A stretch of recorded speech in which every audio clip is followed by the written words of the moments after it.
আমি 1986 সালে এই সম্পত্তি ক্রয় করছি সাবকলা দলিল মূল্যে ফ্যাক্টরি অফিসে। এরপরে 1986 সালেই এখানে 8টা হাফ বিল্ডিং ঘর করে ভাড়া দেওয়া আছে। এরপর থেকেই ওরা খুব অত্যাচার অবিচার করে আসছে। 50,000 টাকা নিচ্ছে আমার ছেলের কাছ থেকে। দুই পাশে দিয়ে আমার 19 ফিট জায়গা জোর করে দখল করে ঘর দরজা করে রাখছে। হান্নানের আরেক ভাই, ওই হান্নানের মা এবং আমসরের 2 মেয়ে জামাই সবটি দাও ফালা নিয়ে এসে আমার উপরে আক্রমণ করে জোর দখল করে ভাঙচুর করে ভিতরেও ভাঙচুর করছে, ওই পাশ দিয়েও বেড়া দেওয়ার জন্য চেষ্টা করছে। অনেক কিছু আমার উপরে নির্যাতন মারপিট করবার আছে। মহিলারা আমসরের মেয়ের জামাই এবং ওই আমসরের ওয়াইফ সহ আমার উপরে আমাদের সামনের জায়গা দুর্বলভাবে দখল করে রাখছে। 2 সাইড আমাদের হুমকি দেয় মারধর করার জন্য, তারপর চালাচা, এই জন্য আমাদের জায়গা 2 সাইডে দখল করে রাখছে।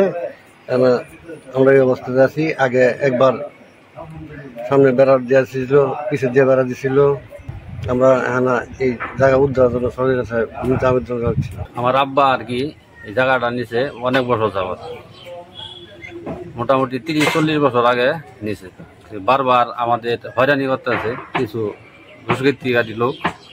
প্রশাসনের হস্তক্ষেপ কামনা করি। আর আমাদের জায়গাটা অনেক এই পাশে আগে পিছে অনেক জায়গা মানে বেদখলে রাখছে। জোরপূর্বক দল করে নিছে অনেকখানি। এই হান্নান, ফুকন আরো কয়েকজন মহিলা আছে কিছু। আমাদের যে জায়গাগুলো যেন আমরা সরকারের সহযোগিতা ফেরত পাই। আমরা নিরীহ মানুষ, আমরা মানে ব্যবসা বাণিজ্য করি ছোটোখাটো। জায়গার মালিক মোহাম্মদ আব্দুল কুদ্দুস, সেই জায়গা দীর্ঘদিন যাবৎ সে ভোগ করে আসতেছে। এটা নিয়ে আইনের ব্যবস্থা নিচ্ছে। আইনের ভূমি আদালতে তার মামলার চলমান এবং এই অবস্থায় তাকে বিভিন্ন রকমের সমস্যার সম্মুখীন হতে হতেছে। এই বিষয়ে সহজের দৃষ্টি আকর্ষণ করছে প্রশাসনের কাছে। এর জমির সমস্যা, আমার ঘর তালা মেরে আমার বাইকে দিছে। সকালবেলা যেমন ময়দা ছিল 10 কেজি মারা, ভাজি সবজি টবজি এগুলো আমার ক্ষয়ক্ষতি। আমি কি এটা জমিদারেতে বিচার দিয়েছি, জমিদার বিচার করবো, আমার ক্ষতিপূরণ দিব জমিদারে। এর লেগে আমার সমস্যা।